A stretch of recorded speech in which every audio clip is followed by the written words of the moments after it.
আমরা পড়তেছিলাম পদার্থবিজ্ঞানের তৃতীয় অধ্যায় যা গতিবিদ্যা। গতিবিদ্যার অলরেডি একটা ক্লাস হয়ে গেছে। আমাদের আজকের যে টপিক সেটা হচ্ছে যোগজীকরণ। আচ্ছা, গত ক্লাসের কারো কোনো সমস্যা আছে থাকলে বলতে পারেন, বুঝাই দিব। না ভাইয়া। সমস্যা থাকার কথা না, কারণ টপিকগুলো হালকা ইজি। আর এমনি বই পড়তে হবে, বই পড়লে কিছু এক্সটার্নাল ধারণাও আসতে পারে। আচ্ছা, তাহলে যোগজীকরণের সম্পর্কে এর আগেও আপনাদের কিছু আইডিয়া দিছিলাম। সেটা হচ্ছে যে আহ, আচ্ছা, একটু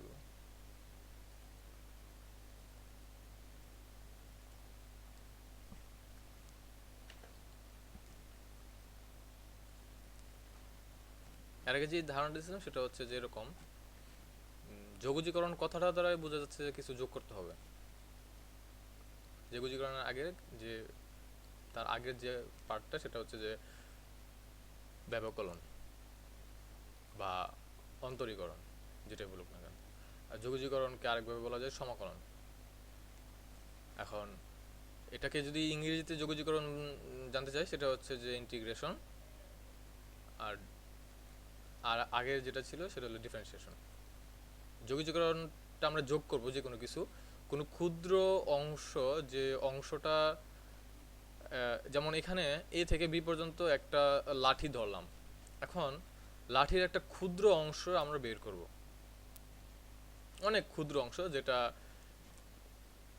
আমরা এমনি ধারণা করতে পারি না যে আসলে অংশটা কিরকম হইতে পারে। তো একটা উদাহরণ যদি দেওয়া যায় সেটা হচ্ছে যে আমি একটা ঘড়ি আঁকি। আচ্ছা, ঘড়িটা খুব বাজে হয়েছে।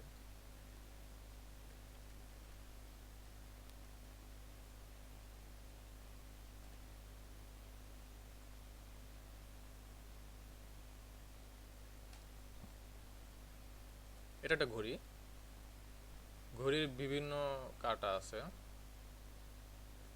একটা কাঁটা হচ্ছে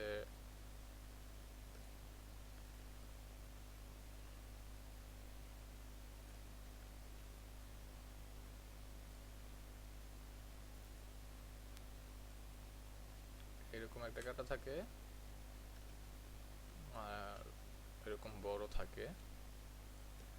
আর একটা একটা কি কাটা দেওয়া যেতে পারে, দুইটা কাটাই দিলাম, ঘন্টা কাটা মিনিট কাটা দিলাম, সেকেন্ডে কাটা দিলাম না।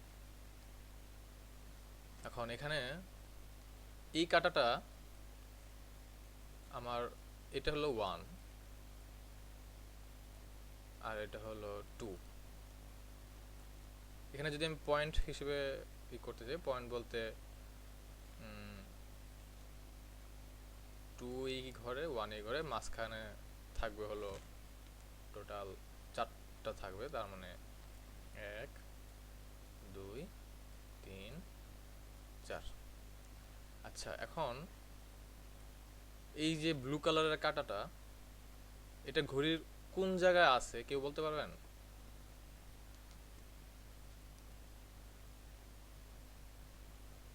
বলতে না পারলেও এর বোঝা যাচ্ছে যে সে এখনো একের দিকে আসে নাই। মানে এটা এক বড় কাঁটা, তারপরে সে এক, যেমন একটা 1 মিনিট যদি বলি ওইভাবে, সে এখনো এখানে আসে নাই। বা 12টা থেকে, সরি এটা 12টা যদি চিন্তা করি, 12টা থেকে 1 পর্যন্ত 5টা কাঁটা থাকে, একটা থেকে 2 পর্যন্ত 5টা কাঁটা থাকে।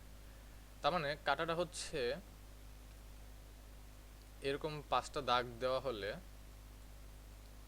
তার মাঝ বরাবর বা মাঝ বরাবর থেকেও একটু সাইডে এদিক ওদিকেও হইতে পারে কাঁটাটা, কিন্তু কোন জায়গায় সেটা আমরা নির্দিষ্টভাবে জানি না।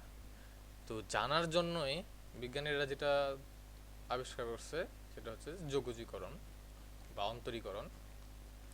যে ক্ষুদ্র একটা অংশ, এই অংশগুলো যদি আমরা যোগ করতে থাকি তাহলে একটা বিশাল অংশ পাওয়া যায়। সেটা হচ্ছে যে এক্স যদি একটা বিশাল অংশ হয়, তার প্রত্যেকটা ক্ষুদ্র ক্ষুদ্র অংশই হচ্ছে এক একটা ডিএক্স। বা এক্স যদি এক্স যদি একটা লাঠি হয়, লাঠির একটা অংশ ভেঙে গেল, ভেঙে গেলে দেখা যাবে যে যে অংশটা মানে ভেঙে গেছে সেটাই হচ্ছে হলো ডিএক্স। এখন এখানে ডিএক্স এই এতটুকুর মধ্যে বুঝাইছে দেখে আবার মনে করেন না যে এই ডিএক্সটা শুধু এর জন্য, এখানেও ডিএক্স হইতে পারতো, এবং কি এটাই এখানেও ডিএক্স, সবগুলাই ডিএক্স, প্রত্যেকটা অংশ এক একটা ডিএক্স। এই ডিএক্স গুলো একসাথে যোগ হয়ে শেষ পর্যন্ত একটা এক্স তৈরি করে। এই যে যোগ করা হইতেছে ছোট ছোট অংশগুলো যেভাবে যোগ করতেছি আমরা, সেই অংশগুলোই হইতেছে যোগজীকরণ, মানে এই যোগফলটাই হচ্ছে যোগজীকরণ। তাহলে যোগজীকরণ সম্পর্কে হালকা ধারণা হয়েছে?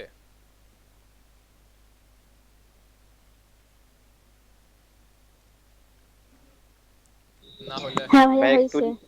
হ্যাঁ আবার, ভাই একটু রিক্যাপ করলে ভালো তো ভাইয়া, হ্যাঁ হ্যাঁ শুনতে পাই নাই। আবার বলতেছি, সেটা হচ্ছে যে কে হাসান নাকি হাসান, আপনি আপনি রিকেপ করার কি দরকার ছিল? আপনি তো পুরান স্টুডেন্ট, যোগজীকরণ এগুলো তো জানার কথা। ভাই আপনার কাছ থেকে একটু শুনতে চাচ্ছি ভাইয়া, সেজন্য।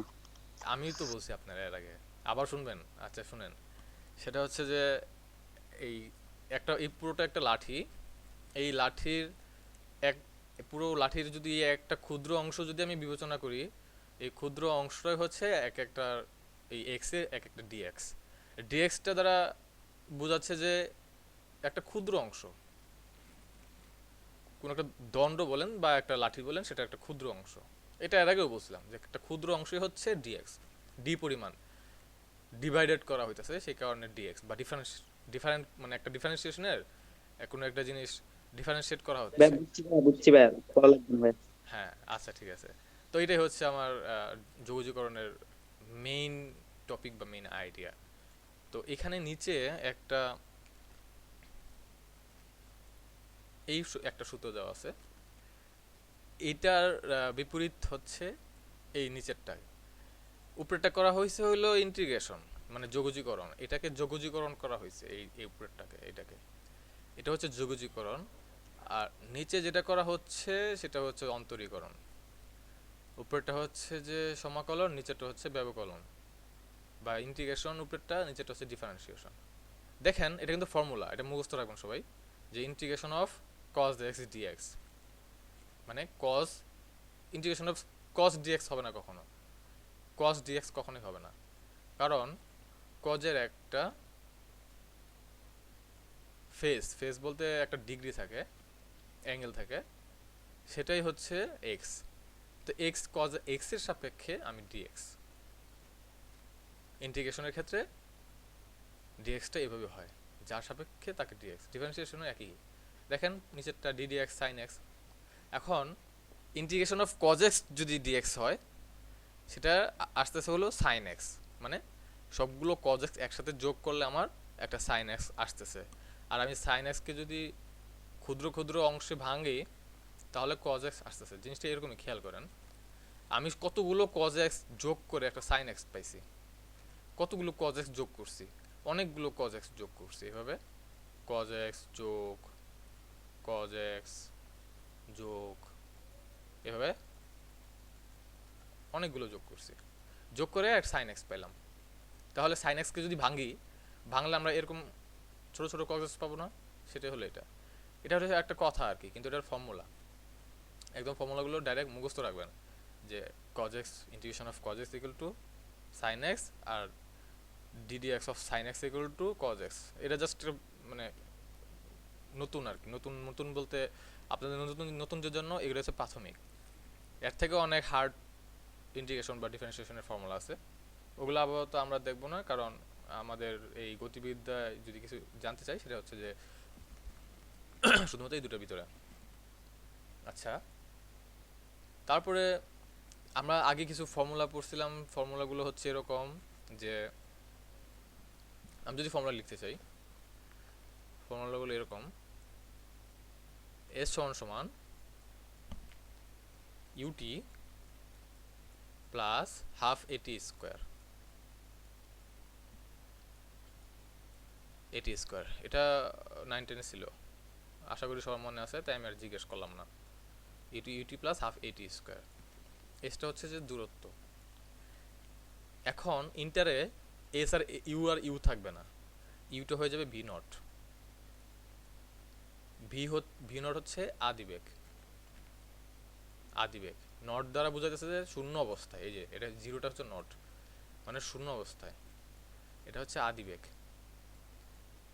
আর শেষ বেগ হচ্ছে বি, বি হচ্ছে শেষ বেগ। আমরা এগুলো সম্পর্কে বিস্তারিত জানবো। তো চেঞ্জ, এরকম অনেক চেঞ্জ আছে, সেগুলো সম্পর্কে জানবো। তারপরে আরও কিছু আছে, যেমন এ ইকুয়াল টু, এ ত্বরণের সূত্র কি, কে বলতে পারবে? ভাইয়া ত্বরণের সূত্র বলতে পারবেন? জি ভাই বলতে পারবো ভাই। বলে ফেলাম তো দেখি। ভাই H সমান VT বাই DT। আইসে, ত্বরণের সূত্র কি এটা? না ভাই, ত্বরণের সূত্র V minus U by T. হ্যাঁ, বি মাইনাস ইউ বাই টি, এটা হচ্ছে মেইন সূত্র। এখানে ইউ আর ইউ থাকবে না, তাহলে এখানে কি হইতে পারে বলেন তো? বি মাইনাস, কই গেল সানা নেবি, চুপ করে রইছে। ভাইয়া ভি জিরো হবে। বি নট হবে, জিরো একই কথা, নট হলো স্মার্ট ভাষা আর কি। V naught by T, V minus V naught by T. আমরা এভাবে এগুলা সামনের দিকে আরো শিখবো। তাহলে এখানে অনেক ম্যাথমেটিক্যাল টার্ম আছে যেগুলা ম্যাথমেটিক্যাল, আমার মনে হয় আর একটা ক্লাস নিলে, একটা বা দুটা ক্লাস নিলে গতিবিদ্যা একটা ক্লাস নিয়ে শেষ করব, আর লাস্টের একটা ক্লাসে জাস্ট এই সপ্তাহে গতিবিদ্যা শেষ করব। এই সপ্তাহে গতিবিদ্যা শেষ করার পরে তারপরে নেক্সট অধ্যায় ধরবো। আর হাসান ভাই, আপনার ফিজিক্স সেকেন্ড পেপার ইনশাল্লাহ এই সপ্তাহেই তো শেষ হয়ে যাওয়ার কথা, অলরেডি তো শেষ হয়ে গেছে। এখন তো মনে হয় কালকের ক্লাসে আপনাদের ম্যাথ করানো হবে, তাই না হাসান ভাই? জি ভাই জি। হ্যাঁ হ্যাঁ, একটু ভালো করে পড়ে আসেন, কারণ আমি কখন অফার দিয়ে বসে পড়ি বলা যায় না তো। আচ্ছা। হ্যাঁ হ্যাঁ, আপনি তো হ্যাঁ, কখন কি অফার দেন বলা যায় না।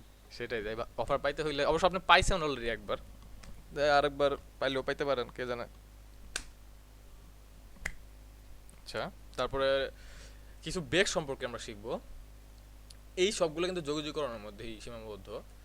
বেগ সম্পর্কে যেটা শিখবো সেটা হচ্ছে যে তাৎক্ষণিক বেগ।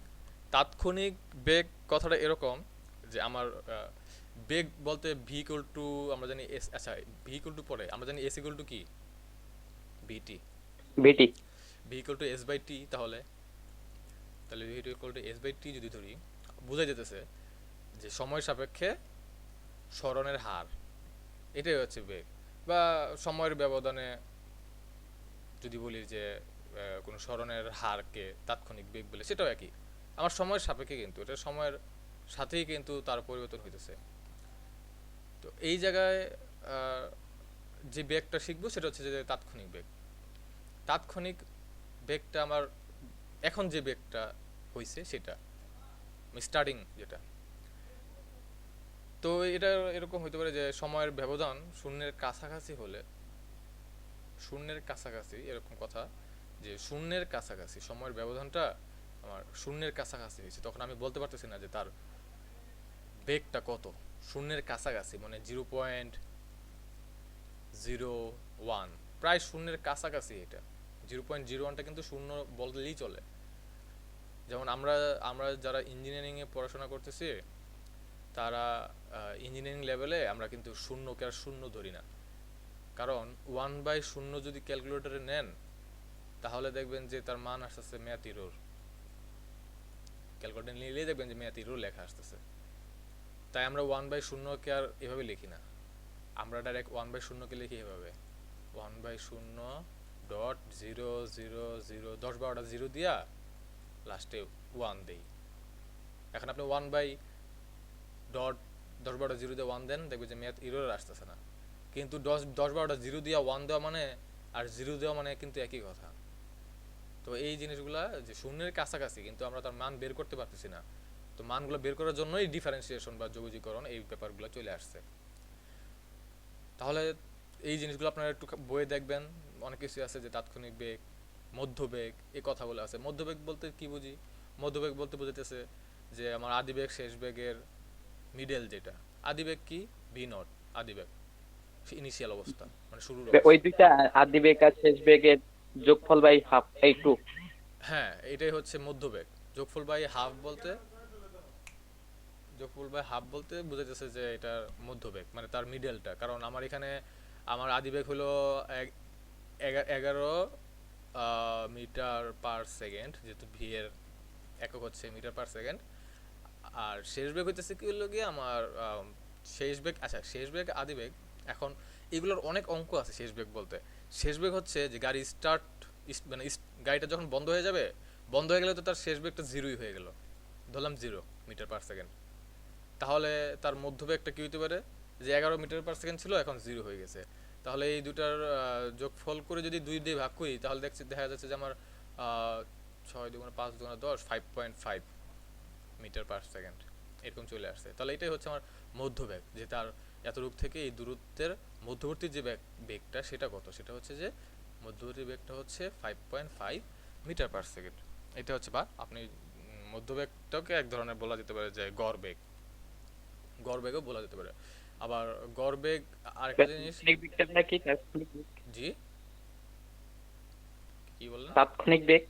হ্যাঁ হ্যাঁ, তাৎক্ষণিক বেগ। তাৎক্ষণিক বেগ ভাইয়া, হ্যাঁ, তাৎক্ষণিক বেগের যে, ওইটা একটু বললে ভালো। হ্যাঁ হ্যাঁ, তাৎক্ষণিক বেগের যে ফর্মুলাটা আছে সেটা আমি এখন দেখাতে যাচ্ছি না, কারণ এটা এটা জিনিসটা একটু, এটা পড়ার আগে, যেমন তাৎক্ষণিক বেগ যদি আমি ভি এক্স বলেন বা ভি স্বাভাবিক এক্স এর সাপেক্ষে, এই যে এটা পুরো যদি এক্স হয়, এই পুরোটা যদি একটা এক্স হয়, আমি যদি দেখাই যে এই পুরোটা এক্স, দেখেন এই জায়গায় এই পুরোটা হচ্ছে এক্স,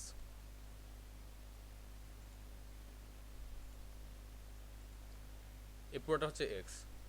তাহলে এই পুরোটা যখন এক্স, তো এর সাপেক্ষে তাৎক্ষণিক বেগটা এরকম যে, আমি যদি একটা গাড়ি চিন্তা করি, ওই গাড়ির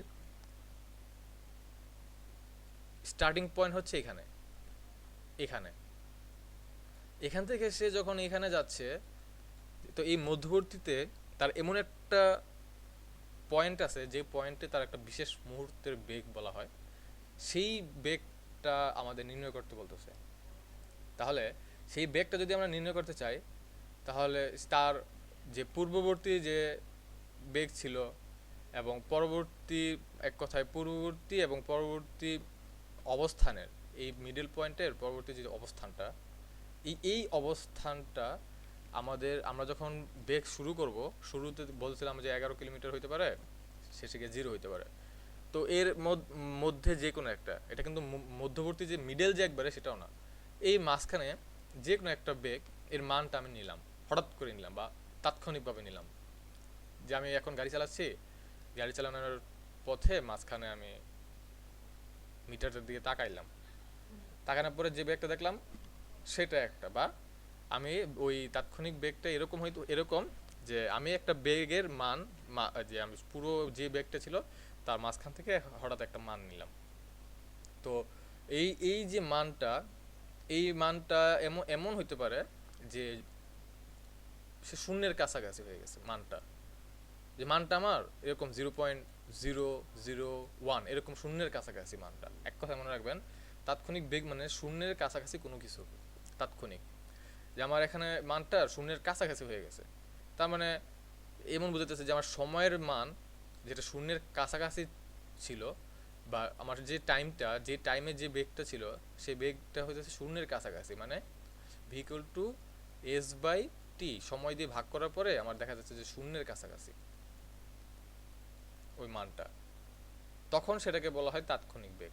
বা আমি যদি একটু স্পষ্টভাবে বলতে চাই, সেটা হচ্ছে যে যে কোনো বস্তুর বিশেষ মুহূর্তের বেগ, কোনো বস্তুর বিশেষ একটা মুহূর্ত, সেই মুহূর্তের বেগই হচ্ছে তাৎক্ষণিক বেগ। এইভাবে মনে রাখতে পারেন যে কোনো বস্তুর বিশেষ মুহূর্তের বেগ হচ্ছে একটা তাৎক্ষণিক বেগ। তো এখানে তাৎক্ষণিক যে বেগটা, এই বেগটা নির্ণয় করার জন্য বিভিন্ন ধরনের ফর্মুলা আছে, সেই ফর্মুলাগুলা জানবো একটু পরেই। তবে সবচেয়ে বড় কথা হচ্ছে যে আমার যে মানটা আসবে সেটা হচ্ছে প্রায় শূন্যের কাছাকাছি। তাৎক্ষণিক বেগটা হচ্ছে যে যে মানটা আসবে সেটা শূন্যের কাছাকাছি। যেমন এইটা হচ্ছে এক্স, এর ক্ষুদ্রতম একটা অংশ হচ্ছে আমি যেটা বেগ, তাৎক্ষণিক বেগ নির্ণয় করব, সেটা হচ্ছে ডেল এক্স বা ডিএক্স, যেটাই হোক না কেন। তাহলে এক্স দূরত্ব, তাহলে নিচে অবশ্যই টি হবে, যেহেতু V equal to S by T.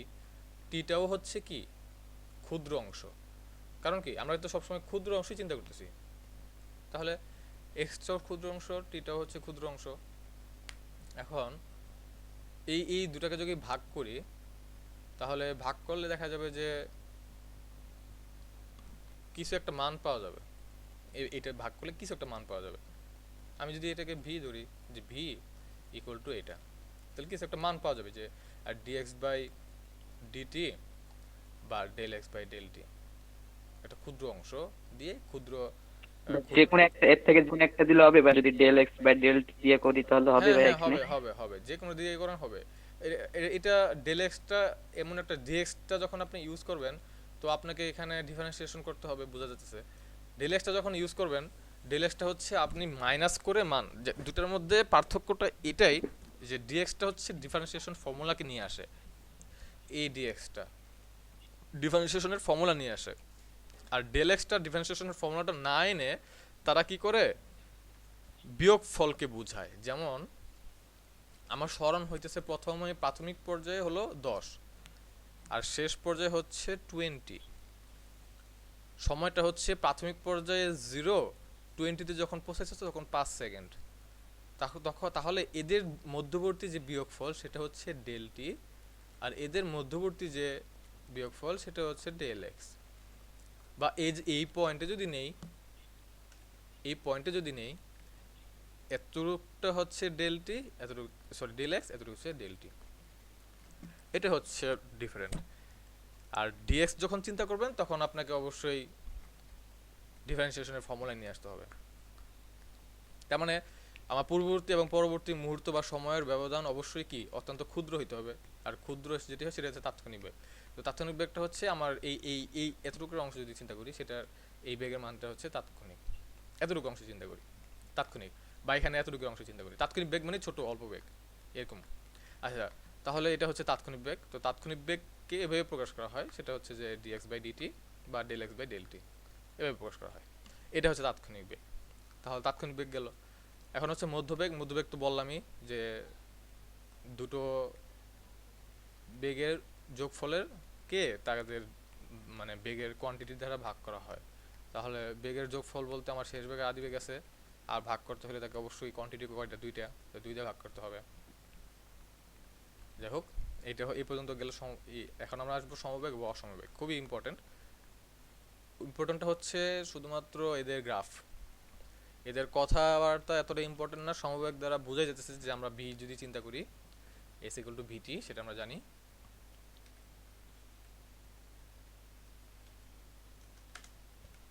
S equal two ভিটি, এটা হচ্ছে সমবেগের সূত্র। সমবেগটা হবে তখনই যখন মানগুলো একদম সমানভাবে যাবে। এখানে একটু খেয়াল করেন যে প্রথম যেটা মানে একদম প্রাথমিক যে অবস্থানটা সেটা হচ্ছে যে 0.25 মিটার, তার পরবর্তী অবস্থানও 0.25 মিটার। মানে একটা গাড়ি, সাইকেল, যানবাহন এমনভাবে যাচ্ছে প্রত্যেক সেকেন্ডে তার মানটা সমান। এখন প্রত্যেক সেকেন্ডে মানটা সমান হইতে পারবে তখনই যেটা ইলেকট্রিক হইতে পারে, বা হ্যাঁ ইলেকট্রিক ছাড়া অন্য কিছু হইতে পারে। ডিজিটাল মিটারের সাহায্যে আমি মাপতেছি যে আমি 1 মিনিটে এতটুকু যাব, তাহলে সেই পরিমাণে আমাকে স্পিড রাখতে হবে। বা আপনি যদি হাঁটার কথা বলেন সেটাও হবে। আমি এখন এই টাইমে এতটুকু হাঁটতেছি, পরবর্তীতে আমি এতটুকুই হাঁটবো, ওই টাইমে এতটুকু হাঁটবো, তখন সেটা মানে সমানভাবে যেতেছে, সব কিছু সমানভাবে। দেখেন এই এতটুকু হচ্ছে সমান। তারপরে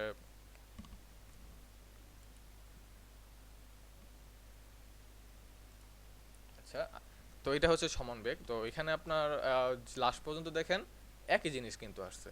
লাস্ট পর্যন্ত যেটাই খেয়াল করেন একই জিনিস আসবে। তাহলে এখানে এখন লাস্ট জিনিসটা যদি রেখে অন্য কিছু যদি খেয়াল করি, সেটা হচ্ছে যে দেখেন আমি এখন গ্রাফের চিন্তা করব। গ্রাফের চিন্তা করলে যা বোঝা যাচ্ছে সেটা হচ্ছে যে এই যে এতটুকু পয়েন্টটা,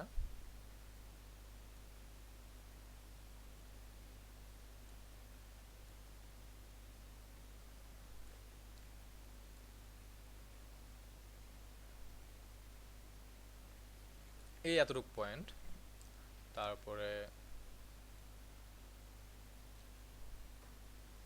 এতটুকু পয়েন্ট, তারপরে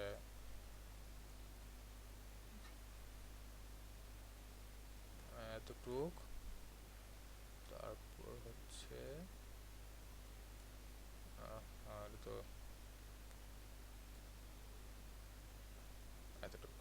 এখানে 4টা পয়েন্ট আছে। 4টা পয়েন্টে দেখা যাচ্ছে যে প্রথম যে রেডের শেষ বিন্দু হচ্ছে 1, এক্স এর সাপেক্ষে, আর ওয়াই সাপেক্ষে হচ্ছে 0.25, যেটা আমরা তার পাশের চিত্রে দেখতে পাচ্ছি যে প্রথম 1 সেকেন্ডের জন্য 0.25 মিটার গেছে।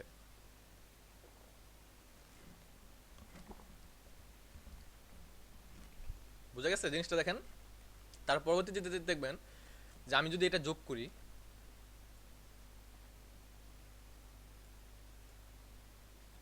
এটা যোগ করি 0.25 এর সাথে 0.25 যোগ করলাম, তাহলে কত আসে? 500।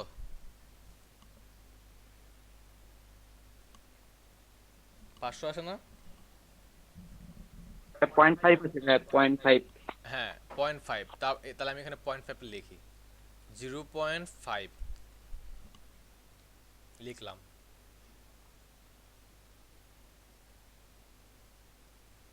এই এই সানার কি হইলো? সানা কথা বলে না কেন? তারপরে এটা লিখলাম, এটা তারপর যোগ না, করলাম। 0.50 হবে। এতক্ষণে বললে হবে? এটা হবে 1, মাঝখানে পয়েন্ট আছে, এটা হবে 1.25। গ্রাফ আঁকানোর জন্য আমি যোগ করতেছি, এটা যদি 1 হয় এখানে হবে 2, 3, যোগ করে আসতেছি 4, আরে 4, 5, যোগ করে আসতেছি। এখন দেখেন আমি একটা গ্রাফ তৈরি করতেছি, সমবেগের গ্রাফ। এখন যদি সমবেগের গ্রাফ তৈরি করতে বলে বা সমবেগের কিছু চাই, 2 নম্বরের সমবেগের কিছু চাইলেও আপনি একটা গ্রাফ দিয়ে দিলেন, তাহলে আপনি মার্কটা খুব সহজে পেয়ে যাবেন। চিত্র মার্ক আনার জন্য খুবই সাহায্য করে একটা চিত্র। আমি এখানে এক্স অ্যাক্সিস বরাবর সময় নিলাম, ওয়াই অ্যাক্সিস বরাবর এটা হচ্ছে ওয়াই আর এটা হচ্ছে এক্স। এই অ্যাক্সিস বরাবর আমি গ্রাফ আঁকতেছি। এখানে অবশ্যই রশ্মির চিহ্ন হবে, এই জায়গায় রশ্মির চিহ্ন হবে। তো এই গ্রাফে দেখেন প্রথমে যে পয়েন্ট ছিল 0.25 এক সেকেন্ডে, ঠিক আছে। তারপরে যে পয়েন্ট ছিল সেটা হচ্ছে 0.5 এর জন্য 2। দেখেন একেবারে সমানভাবে যাচ্ছে, কোনো ডিফারেন্ট নাই তাদের মধ্যে। বুঝতে পারছেন? এই যে সমানভাবে যাচ্ছে, এইটাই হচ্ছে সমবেগ, কোনো ধরনের ডিফারেন্ট নাই। প্রত্যেকটার মধ্যবর্তী যে ডিএক্স বা ডিএস বলেন বা ডিটি বলেন, সব সমান। এখানের ডিটি হচ্ছে 1, এখানে ডিটিও 1, প্রত্যেকটার ডিটি হচ্ছে 1। এখানেও ডিএক্স 0.25, আবার এটা থেকে এটার মাঝখানে এটাও 25, আবার এখানে যদি আরেকটা পয়েন্ট দেন যে ভাই এখানে আসছে না ভাই, জি বেশ বলেন বলেন। ভাই স্মরণে এখানে যে আছে 0.50, এটা কিভাবে হইছে? এই যে এটা 0.50, এটা না এটা, জি জি এই যে যোগফল। ভাই স্মরণ। হ্যাঁ সরণ, এটা তো সরণ। এই যে এটা এমটা কি? এম তো সরণ না, মিটার। মিটার সরণের একক কি? মিটার না?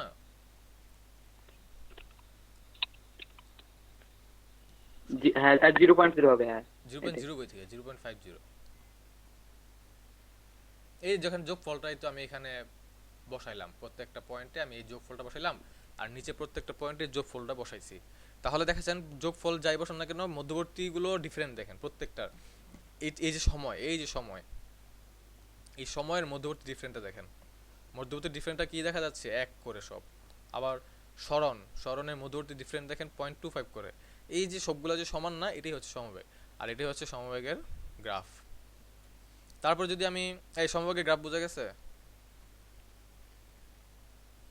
হ্যাঁ ভাই বুঝতে পারছি। এই যে আপনি সাদিয়া, হ্যাঁ ভাইয়া, বোঝা যাচ্ছে। না বুঝলে কোশ্চেন করবেন। এটা হচ্ছে সমবেগ। সমবেগের গ্রাফ আঁকতে দিলে পারবেন? হ্যাঁ ভাইয়া, বলছি তো, বোঝা গেছে। তাহলে একটা লিখেন, একটা কোশ্চেন লেখেন, গ্রাফ আঁকেন। গ্রাফ আঁকে আমাকে আচ্ছা। দেন। সেটা হচ্ছে,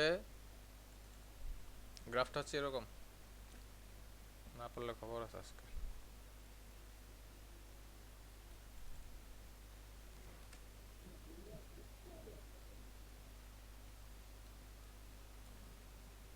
আহা, এদিকে।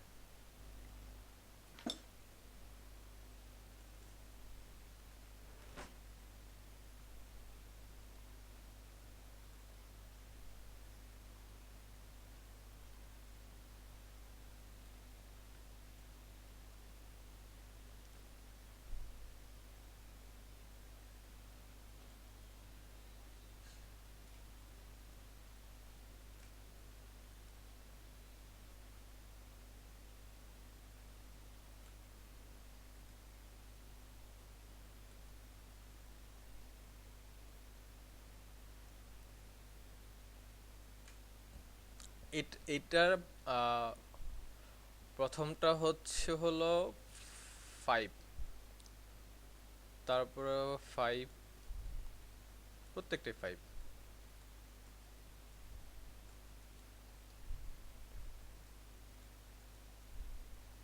এখানে হচ্ছে 2, এটাও 2, এটাও 2, সবগুলোই 2। উপরিগুলো হচ্ছে মিটার, নিচেরগুলো হচ্ছে সেকেন্ড। তাহলে এটার একটা গ্রাফ বের করুন তো, এখনই গ্রাফ বের করে আমাকে ইসে দেখান, ছবি ক্যামেরা অন করে ব্যাক ক্যামেরা দিয়ে আমাকে দেখাবেন খাতার মধ্যে, দুজনই খাতা বের করে গ্রাফ আঁকান, সমবেগের গ্রাফ।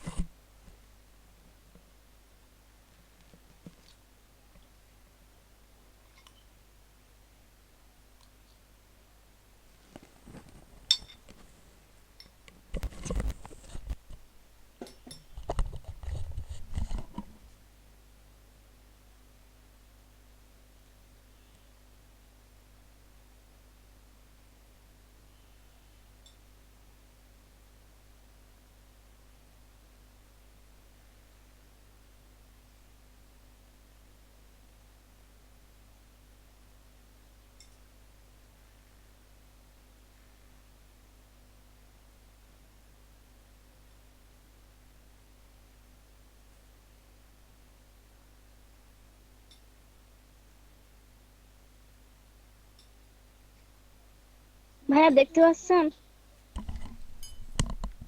না, একদম অন্ধকার তো, ব্যাক ক্যামেরাটা আসে নাই। হ্যাঁ, এখন দেখা যাচ্ছে। দেখি কি করছেন, একটু বাম সাইডে না, হ্যাঁ হ্যাঁ, একটু একটু নিচের দিকে নেন, আপনার ক্যামেরাটা একটু কেমন আছে, নিচে কি লিখছেন, 10, 5, 10, 15, 20, 25, হ্যাঁ ঠিক আছে। তারপরে উপরে বাম পাশে কি লিখছেন দেখি।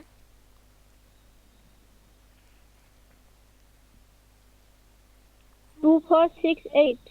2468। তাহলে আপনার মাঝখানে রেখাটা কিরকম ভাবে গেছে, সোজা গেছে? আচ্ছা, সোজা কেন গেছে বলতে পারবেন, ব্যাখ্যা দিতে পারবেন?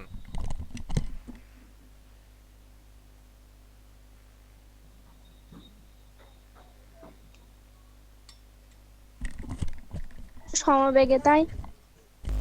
সমভাগী সোজা, ঠিক আছে, কিন্তু মেন থিওরেমটা হচ্ছে এটা, যে আমার 0.25 এখানে, 1 এখানে, আমার এই জায়গায় একটা বিন্দু, 0.5 এখানে, 2 এখানে, তাহলে এই জায়গায় একটা বিন্দু, এটা রেখাটা তারা গুজামেল দিছে। হ্যাঁ ভাইয়া ওভাবে হবে। তারপরে এখানে একটা বিন্দু পড়ছে, সমবেগ থাকার কারণে বিন্দুগুলো এরকম ভাবে গেছে যে আমি এটা যোগ করে যদি দিই তাহলে এটা এইভাবে যাবে। এই কারণে এটা মানে এইভাবে গেছে। এটাকে বলা হয় স্ট্রেট লাইনের সূত্র, যা y mx + c পড়ে আসছেন। এটাই হচ্ছে এটা একটা শূন্যগামী, শূন্য বিন্দুগামী সরলরেখার সমীকরণ। এই হাসান, কি অবস্থা? আপনার আগে করে করছি ফেলাইছে, তো ভাই। দেখান দেখান দেখান, আপনার আগে সে করে ফেলছে আর আপনি বসে আছেন।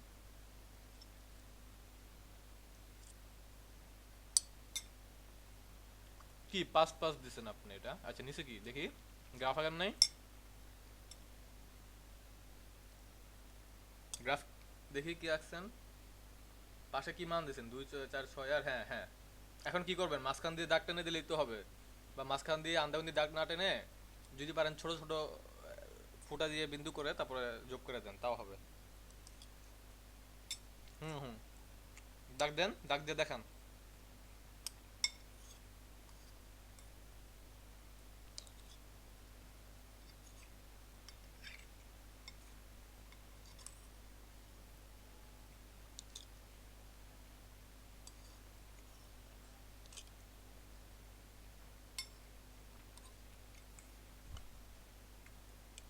ওকে, ঠিক আছে, বুঝতে পারছেন, বুঝছি।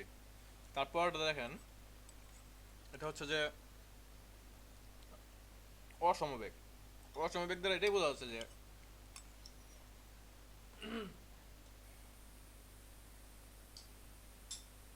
আমার বেগগুলোর মান সমান থাকবে না। যেমন এখানে দেখেন এই জায়গায় প্রথমে 5 মিটার ছিল, পরে 8 মিটার হয়েছে, পরে 7 মিটার হয়েছে। মানে সে তার ইচ্ছা মতো সে যাইতেছে।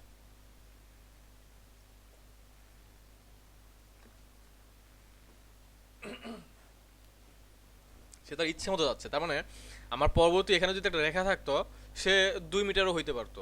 এটা হচ্ছে অসম বেগ, তার বেগটা সমান না। এখন সেকেন্ডটাও দেখেন, প্রথম সেকেন্ডে সে এভাবে যাচ্ছে, দ্বিতীয় সেকেন্ডে এভাবে যাচ্ছে, তৃতীয় সেকেন্ডে এভাবে যাচ্ছে। এই কারণে সেটা অসমবেগ। তাহলে এখানে হিসাবটা কিভাবে করছে দেখেন, প্রথমে যদি পাসে যায়, যেমন আমি এটাকে একটু সুন্দর করে গ্রাফটা আঁকি, বা এই গ্রাফটা আমি যদি না দেখে আমি অন্য জায়গায় যে একটা গ্রাফ আঁকি বোঝানোর জন্য, সুন্দর গ্রাফ সুন্দর করে বলছিলাম কিন্তু সুন্দর হবে না, একটু বোঝানোর জন্য। সেটা হচ্ছে যে আমার এখানে 5, এখানে 1 2 3 4, এখানে 5, এখানে 10, এখানে 15। এখন আমি যোগ করি, যোগ করলে দেখা যাবে যে প্রথমে 5, ঠিক আছে, এই জায়গায় একটা পয়েন্ট হবে, এই জায়গায় পয়েন্ট। তারপর হচ্ছে 8 5 13, 8 5 13 কোথায় যাবে, 10 13, এখানে এখানে একটা পয়েন্ট হবে। তারপর হচ্ছে যে এটা হচ্ছে আপনার 8 5 13 20, তাহলে এই জায়গায় একটা পয়েন্ট হবে, এই জায়গায় একটা পয়েন্ট হবে। তো পয়েন্টটা দেখা যাচ্ছে কি ঘুইরা ঘুইরা এরকম ভাবে, বা আরো যদি বেশি পয়েন্ট নিলে এরকম ভাবে যাইতেছে। পয়েন্টগুলো কি হইতেছে, আস্তে আস্তে আপনার বেঁকা হয়ে যাচ্ছে। সমবেগ হইলে কি হইতো, যে সে সোজাসুজি যে একদম স্ট্রেট লাইনের মতো হইতো একটা, কিন্তু অসমবেগে কি হইতেছে, সে আর স্ট্রেট লাইন না হয়ে একটা কার্ভের মতো হইতেছে, কার্ভ লাইন। ওটা ছিল স্ট্রেট লাইন, এটা ছিল কার্ভ। এই কারণে বলেন।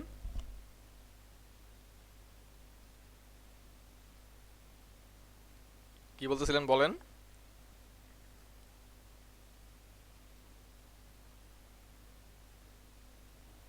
আয় হাসান, আচ্ছা যাই হোক, ধরলাম কিছু বলতেছিলেন না। তো ভাই আমি বুঝতেছি না তো ভাইয়া।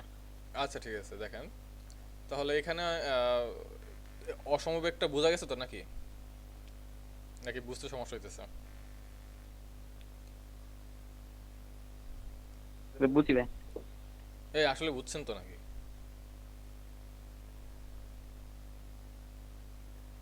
এখানে জি ভাই বুঝছি, এটার ক্লিয়ার ক্ষেত্রেও ভাই। কিন্তু এটা যোগ হবে, এটা কিন্তু যোগ হইতেছে।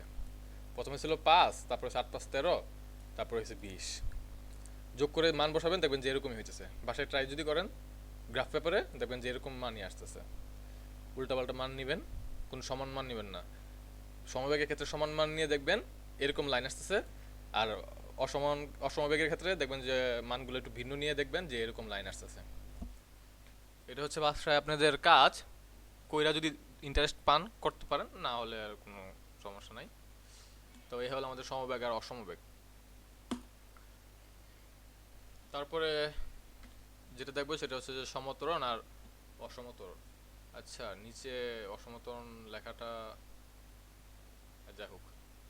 তো এখানে দেখেন সমত্বরণ আর অসমত্বরণ, ত্বরণ সূত্র যদি চিন্তা করি সেটা হচ্ছে যে equal to V minus U by T, বা V minus V naught by T. হ্যাঁ হ্যাঁ, বুঝতে পারছি। আচ্ছা তাহলে এখানে এখানের ত্বরণটা দেখেন সমত্বরণ কেন বলতেছে, আর অসমত্বরণ বা কেন বলতেছে। সমত্বরণের ক্ষেত্রে এরকম যে আমার যদি সময়টা সবসময় ধ্রুব থাকে, প্রত্যেকটা ইন্ডিভিজুয়াল সময়ের জন্য আমার সময়টা ধ্রুব হচ্ছে। যেমন ত্বরণের মানের বা যে কোনো মানের ক্ষেত্রে আমার যদি সময়টা ধ্রুব হয়, ধ্রুব বলতে ধ্রুবক, কনস্ট্যান্ট, তো সেক্ষেত্রে আমরা সমত্বরণ বলি। যেমন উপর থেকে কোনো বস্তু যদি ফেলানো হয়, তো ফালানোর সময় দেখা যাবে যে ওই ত্বরণটা একটা সমত্বরণে পড়তেছে এই কারণেই যে আমার এখানে একটা সমবল কাজ করতেছে। সমবল কিরকম, যে আমার ত্বরণের মান ও দিক সবগুলাই কিন্তু একটা মানে কনস্ট্যান্ট আকার থাকবে। যেমন আমি জি এর মান যদি চিন্তা করি, জি এর মান কিন্তু কনস্ট্যান্ট একটা নির্দিষ্ট জায়গার জন্য। একটা হচ্ছে যে 9.81, আবার আরেক জায়গায় হচ্ছে 9.79।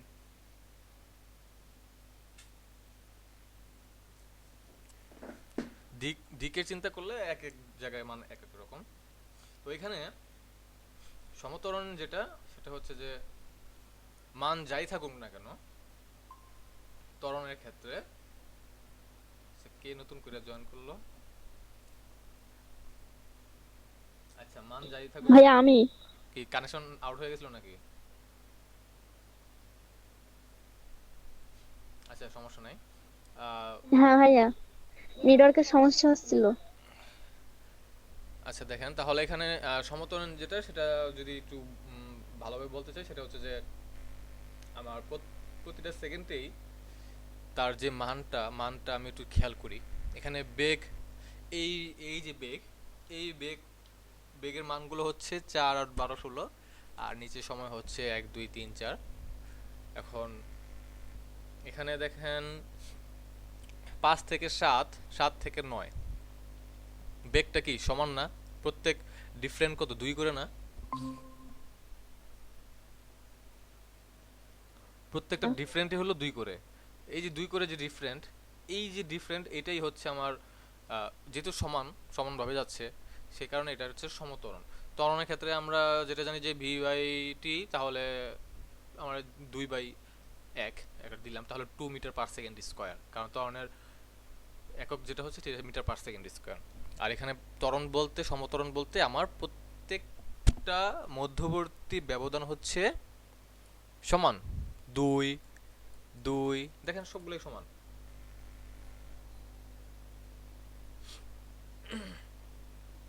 ওকে, তো এটা হচ্ছে আমার সমতরণ। আর অসমতরণের ক্ষেত্রে দেখেন মধ্যবর্তী মান সমান না, এখানে 2, এখানে 3। এই যে সমান না হওয়ার কারণে এটা অসমতরণ। মান বের করার জন্য ভি মাইনাস ভি নটও দিতে পারেন বাই টি, শেষ বেগ বাই আদি বেগ বাই টি, এটা দিয়ে দিলেন। তো এখানে দেখবেন যে মানগুলা বা এই গ্রাফগুলো একইভাবে আসবে। সম মানে কোনো কিছুতে সম বললেই সে সমানভাবেই যাবে। আর এখানে দেখেন 0 থেকে উপরে, কিন্তু এই জিনিসটা মনে রাখবেন, বেগ 0 থেকে গেছিল, কিন্তু ত্বরণ আর 0 থেকে না, ত্বরণ কিন্তু উপরে থেকে। কারণ ত্বরণের মান 0 বরাবর যদিও হয়, কিন্তু এটা এক্স এর সাপেক্ষে হবে না, ওয়াই এর সাপেক্ষে সে উপর দিয়ে যাবে। মানগুলো আপনি বের করেন, যে কোনো জায়গার মান বের করেন, দেখবেন যে মানগুলো আপনি এরকমই পাবেন। তো এই হচ্ছে আমাদের সমবেগ আর সমত্বরণ।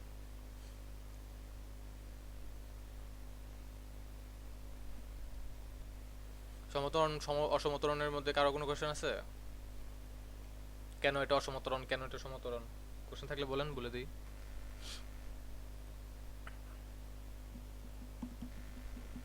ভাই অসমতরণটা একটু বললে ভালো হতো আচ্ছা, ভাই। হ্যাঁ বলতেছি। অসমত্বরণটা হচ্ছে আমার যে বেগের মানগুলো দেখেন, আপনি একটু খেয়াল করেন, সমান না। যেহেতু সমান না, সেহেতু সে অসম। একদম মানে ইজিলি ভাবে বুঝার একটা জিনিস, সুন্দরভাবে বুঝার একটা জিনিস, কত সুন্দর দেখছেন যে আমার এখানে সবগুলোর মধ্যবর্তী ডিফারেন্সটা হচ্ছে 2 করে। সম যেটা, এই যেটা অসমতরণের মধ্যবর্তী ডিফারেন্সটা দেখেন 2, 3। এখানে যদি আপনি 11 লেখেন, তাহলে হবে 1, এরকম ভাবে হবে, কোনো মিল নাই একটা আরেকটার সাথে। তাহলে ভাই এই যে বেগ 4, 8, 12, 16 এগুলো বুঝতে পারিনি। 4, 8, 12, 16 এটা জাস্ট একটা স্কেল দিছে, এই মান না কিন্তু, বা এই মান যোগ আমি করে না। এটাই ভাই এখান থেকে 4, ভাই 4 থেকে আমি তো এখান থেকে 20 পর্যন্ত নিতে পারি, এটা কি সমস্যা কোনো? না, কোনো সমস্যা না। আপনি 4 নিলেন, মাঝখানে দিলেন না, আপনি এখানে 20 দিলেন, তাও হবে। এটা জাস্ট একটা স্কেল। এই বেগ বরাবর যে এই যে জি দাগগুলো, জি এটা একটা স্কেল, এটা আপনার ইচ্ছা মতো। কিন্তু এই পয়েন্ট যে বসাবেন, সেটা কিন্তু ইচ্ছা মতো না। পয়েন্ট কিন্তু এই যে এদের নিয়ে বসাতে হবে। আমরা যখন গ্রাফে কাজ করি, 9, 10-এ যখন গ্রাফে কাজ করছি হায়ার ম্যাথে, তখন কিন্তু আমরা এখানে ডাইরেক্ট 5, 10 একটা স্কেলে নিতাম। তারপরে 4 আসলে আমরা এখানে 4 বসাই দিতাম। কিন্তু স্কেলটা কিন্তু আমাদের ইচ্ছা মতো নিতেছি। এখানে স্কেলটাও ইচ্ছা মতো। বুঝা গেছে? জি ভাই। হ্যাঁ হ্যাঁ, কিন্তু আপনি এখানে যে মানগুলো বসাবেন, সেগুলো যাতে সমান হয়। তাই আর কোনো কোশ্চেন আছে এই জায়গায়? না না ভাই মানে নাই। জিনিসটা এরকম যে সময়ের সাথে যখন ত্বরণ ভিন্ন ভিন্ন হয়, দেখেন সময় সাথে ত্বরণটা ভিন্ন ভিন্ন হইতেছে, তখন সেটাই হইতেছে আমার অসম ত্বরণ। আমার এখানে এই বেগগুলা ভিন্ন হইতেছে, যেহেতু ভিন্ন হইতেছে আমার ত্বরণও ভিন্ন হবে। আর ত্বরণ যেহেতু ভিন্ন হইতেছে সেহেতু আমার এটাকে অসম ত্বরণ বলে। এখানে বেগ সমান, বেগ সমান হলে আমার এখানে ত্বরণটাও সমান হবে, প্রত্যেকটার ত্বরণটাও সমান হবে। যে এই বিন্দু থেকে এই বিন্দুর ত্বরণ সমান, মানে তো ত্বরণ একটা, আবার এই বিন্দু থেকে এই বিন্দুর ত্বরণ ওইটাই, এর এর ত্বরণ 2, এর ত্বরণও 2। তাহলে তাহলে ভাই একটা কথা বলবো ভাইয়া। হ্যাঁ হ্যাঁ বলেন। ভাইয়া যে এই যে ফিজিক্সে ভাইয়া এই যে মানে ফার্স্ট পেপার এবং সেকেন্ড পেপার এর মধ্যে কি ভাইয়া অন্তরীকরণ ও যোগজীকরণের এটা নিয়ে বেশি অঙ্ক এগুলো ফিজিক্সের মধ্যে ফিজিক্সের মধ্যে প্রতিটা অধ্যায় হ্যাঁ প্রত্যেকটা অধ্যায়ের মধ্যে কিছু না কিছু আছে। তো বেসিকগুলো আমি আপনাদের শিখাই দিব, এটা নিয়ে টেনশন। অন্তরীকরণ এবং হ্যাঁ হ্যাঁ, অন্তরীকরণ যোগাযোগকরণের ফার্স্ট পেপারও সেকেন্ড পেপারও আছে কিছু কিছু জিনিস আছে। তো আমি যেগুলো আপনাদের শেখাবো সেগুলো বেসিক, সেগুলো শিখে আপনারা লিখতে পারবেন। কিন্তু ম্যাথমেটিক্যালে যেগুলো আছে যে হায়ার ম্যাথে, সেগুলো একটু হায়ার লেভেলের, তো ওইগুলো একটু হার্ড হবে শিখতে। কিন্তু প্রথমে আমার কাছে যেগুলো শিখবেন সেগুলো একটু সহজই আর কি, প্রাথমিক অবস্থায়। যেমন আমি এর আগে আপনাকে যে অন্তরীকরণগুলো দেখালাম, যে ডিডিএক্স এর ফর্মুলা, যেমন আমি যদি একটু দেখাতে চাই, এই যে একটা ফর্মুলা, অন্তরীকরণের একটা ফর্মুলা, এরকম এগুলো বেসিক, এগুলো আমি আপনাকে শিখাইতেছি কীভাবে হইতেছে সেটাও শিখাবো। এখন আমি যদি বলি যে cos অফ 5x dx এর মান কত, integration of cos of 5x বা cos অফ 5 d5, তাহলে কিন্তু এটা হইতেছে কিন্তু sin 5।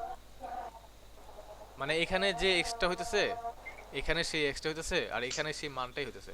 তো এগুলো তো আমাদের কিছু সহজ ব্যাপার স্যাপার, সেগুলো আপনারা পারবেন নেক্সটে, আশা করি। বুঝা গেছে? বেশি কঠিনও না হাসান ভাই, বুঝা গেছে? ওকে,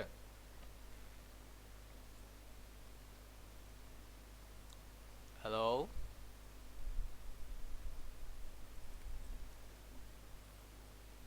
হ্যালো হাসান ভাই, আপনি আছেন? ওকে ওকে।